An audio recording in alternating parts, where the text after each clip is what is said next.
first ever online tutorial. I've waited so long to finally be able to bring you guys these online tutorials. So many people have asked me for them and I've finally done it. So I'm super happy to bring you the first look from my bronze series. In today's tutorial, I'm going to be creating really full coverage, super bronze, smoky look. To start the look, I'm going to prepare Etty's skin by taking a Nip and Fab cleansing pad. This is going to take off all of the excess oil. Next, I'm going in with a really hydrating moisturiser from Embryolisse. This is going to really plump up the skin and give a gorgeous base ready for the foundation to sit on top of later on. Next, I'm going to start by prepping the eyelids using the P. Louise eyeshadow base in shade 3. Using a really flat brush to carve just underneath Etty's brow hairs, leaving a little bit of a gap towards the middle and end of the brow. And this is so that I can add some product in later and thicken up the brows to be the same length and thickness as the front part of the brow. As you can see, I'm really taking my time and just carving slowly across towards the tail of the brow with the flat brush.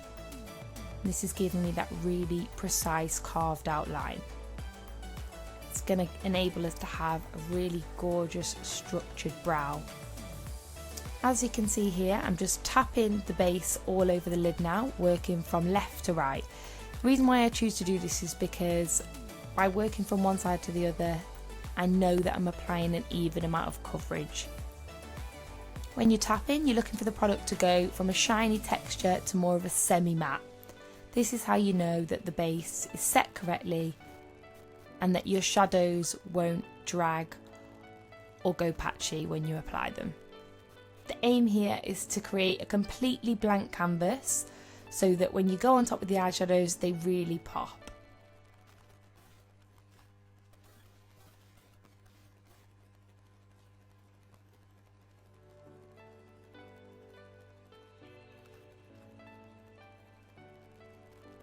Using a fluffy brush, I'm now buffing out those harsh edges that we created when carving out. This will make sure we have a really gorgeous transition from the eyeshadow base into the foundation later on. These are the small steps which make all the difference in the finished look. I'm now going in with a shadow from the Lime Crime palette. This is shade Creation and it's a gorgeous deep orange shade. I'm using a Morphe M456 brush and I'm just starting to build that up in Etty's socket, following the natural shape of her eye, coming nice and rounded on the outer C shape. To ensure you create that really nice rounded shape, you want to make sure that your circular motions are going in the direction you're blending. So if you're going left, you need your circles to be going anti-clockwise, and if you're going right on the eye, you want to be going clockwise. And at all times, you want to make sure your pressure is super light. I always tell my students, it's almost as if you're just tickling the eye. This is going to make sure that you don't overblend. As you can see, I started in the middle and I'm just working this colour from the centre all the way on that outer C. I'm not taking it all the way in to the inner part of the eye. This is because the final look we want to be more smoky towards the edges, so we're really focusing on building up that definition on the outer part of the eye.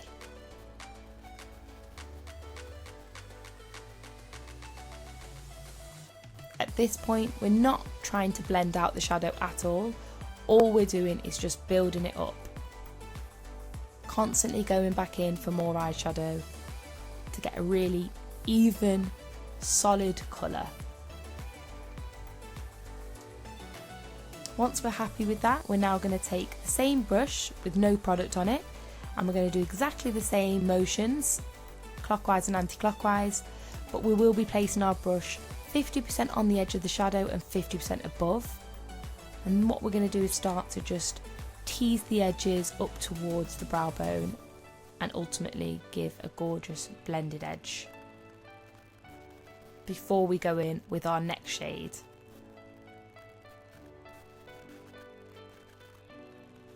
Next I'm going in with a shadow from the Doll Beauty Mud Pie and Mochaccino's palette. This is a gorgeous fleshy tone shadow which has a warm undertone which really complements the shade that we used in the socket. So I'm going back in with my Morphe M456 brush and I'm just going to build this shade around the edges of the shade we used previously. However, this time when I am building it from the centre again round the outer C, I am going to take it a little bit further in towards the nose, almost enveloping the shadow that we used previously. Using the exact same technique that we did previously, adding the shadow and building our shape first, and then we're going to go in with a clean brush and buff out the edges once we're happy with the shape. So again, we're using really light circular motions in the direction that you want to blend, so right and left. Super light pressure to get that gorgeous, soft, diffused edge. As we're blending out, you can see the shadows going higher and higher each time, so we're getting closer to that brow bone, giving a really nice, softened, blended out look.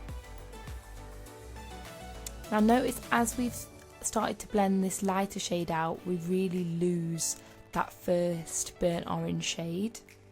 Don't worry, we are going to go back in and start to build this up in a moment. Whenever I'm teaching my students, I always call this the ugly stage, because this is where you feel like none of your shadows are blended and it all looks a little bit crazy, but I assure you it all does come together. Once we've built that back up and softened the edges, we're now going in with another shade from the Doll Beauty palette, and this is a really nice chocolate brown shade. I'm just starting to tap this in the outer corner, almost like a V shape on the outer edge, and this is just to really smoke out that lash line and bring a little bit more intensity towards that outer corner.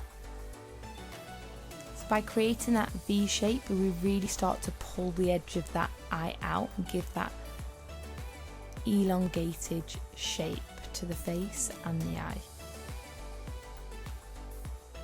So now we're ready to cut the crease.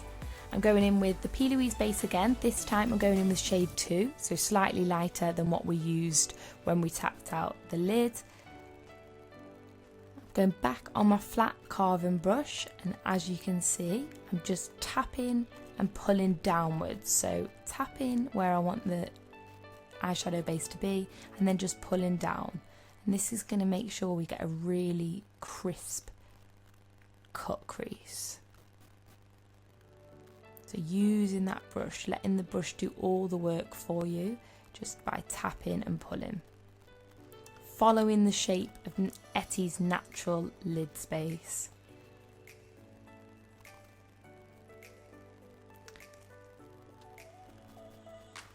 So as you can see, I'm starting to come from the centre of the eye across towards the outer edge. I'm not going to cut this all the way, so this is a half cut crease, so you'll see we're just going to cut it past the centre as it starts to just drop down. What you don't want to do is carve too far over and get rid of all of that darker edge that we built up earlier.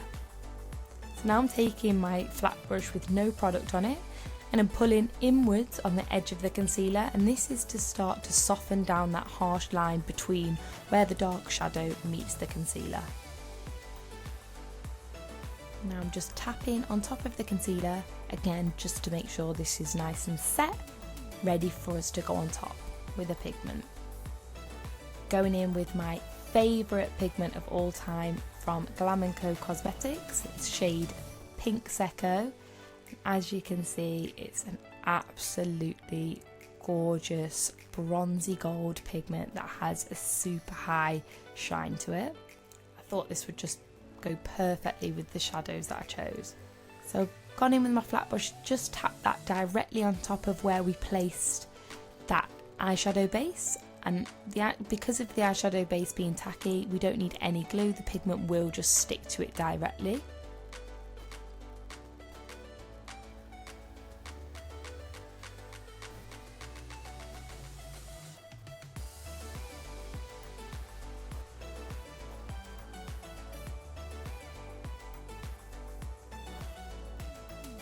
So to create the wing, I'm using a Zoeva wing liner brush.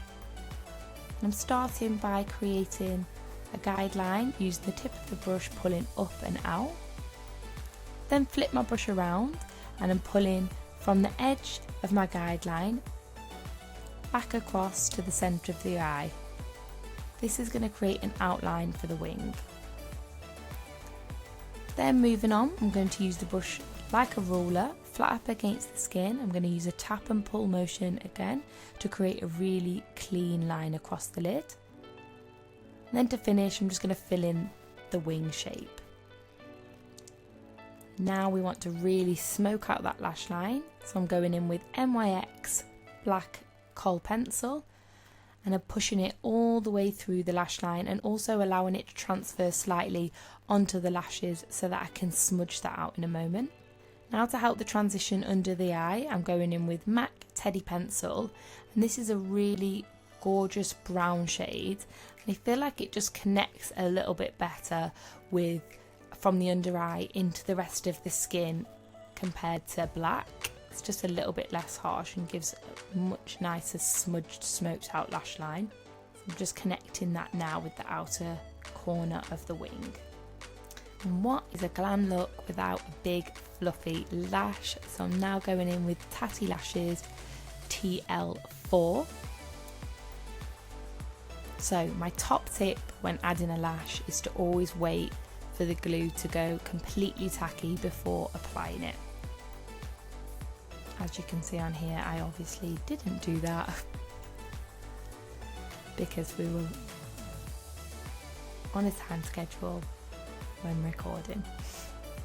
Once I've added the lash, I'm then going in with a little bit more of the black Urban Decay eyeshadow, and this is to make sure that you can't see the transition between the lash band and the eyeliner. Now taking a wipe just to clean up any fallout. I'm coming really close up underneath that wing to tidy up. Now adding some mascara to ensure that the natural lashes connect really well with that fake lash that we applied earlier. I'm using my finger to push down on the lid and getting Etty to look down so that I can get right to the root. So my first skin product is the Becca Shimmering Skin Perfector liquid in shade Moonstone. I'm applying this with a dome brush. Any brush is fine for this, anything fluffy. And this is because I want a really glowy finish to the skin. Chosen to go with the NARS Longwear Radiant Foundation. This foundation is absolutely gorgeous if you want a full coverage, but you still want a little bit of glow to the skin. So it's not, I would not call this a matte foundation. It's definitely an in the middle. It's not too dewy and it's not too matte. I'm using a flat brush to apply to the skin, working from the centre of the face outwards, and then a beauty blender to push it into the skin and create that really flawless finish. By applying the foundation from the centre of the face outwards, it just means that you don't get a huge build up of foundation on the outer edge that connects with the hairline and the jawline. Now going in with the NARS Creamy Concealer. I feel like NARS products always work really well together, so that's why I chose to go in with this. Again, it gives a really gorgeous glowy finish. Here I'm using shade Custard. And I'm just applying it in a triangular shape underneath the eye. And this is going to really lift and brighten, as well as elongate when I just, as you can see, tap it out towards the temple slightly, underneath the wing. Now to bronze the skin, I'm going in with one of my absolutely favourite powders by MAC. This is the Mineralised Skin Finish in shade Dark Tan. Gorgeous for anybody who wears fake tan. It's a lovely sort of fake tan undertone shade, and I've just built it up underneath that cheekbone to really snatch in those cheeks, and then around the hairline. Now I'm just taking a large fluffy brush from Buff and Blend to take it just down the sides of the nose to create a little bit of a soft nose contour. To set the under eye slightly now and to ensure we don't get any creasing, I'm using just a little bit of the Huda Beauty setting powder in shade Pound Cake. As you can see, I'm using quite a big fluffy brush so that I don't add too much product here. I just want a little bit just to, like I say, make sure we don't get any creasing.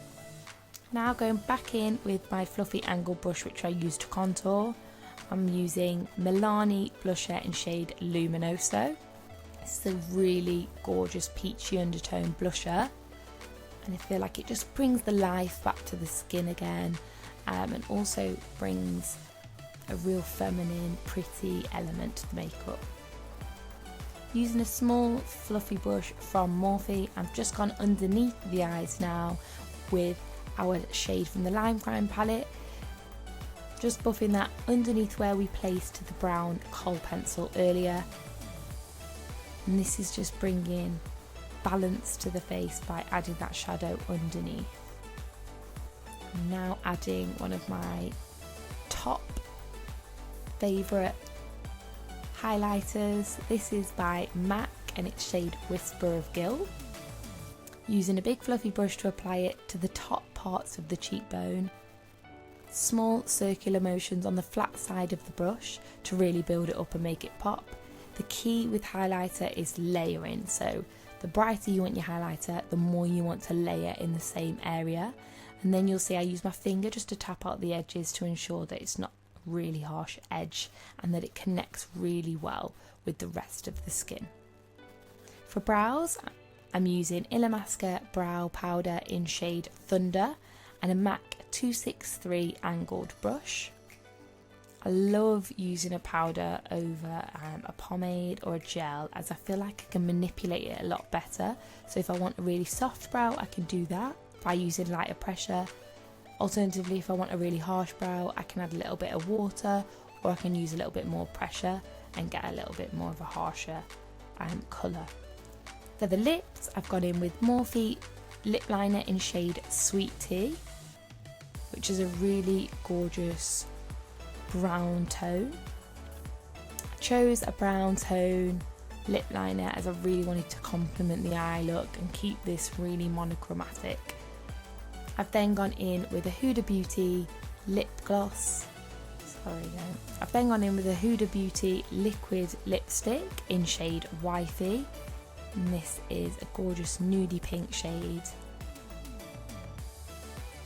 I wanted to keep the lips nice and nude, not to take away from the dramatic eye. To top off the liquid lipstick, I'm going in with the NYX Butter Gloss in shade Fortune Cookie, which is a beautiful nude shade which complements all different colours that I have in my kit, and that's just my absolute go-to on a Saturday for all of my clients who love a nude lip. I thought that a glossy finish on the lip would work really well with the sparkly eye. I'm now going to go in with Fix Plus spray to finish the look. This is just going to pop a little bit of hydration back into the skin and take any excess powder that may be sitting on top.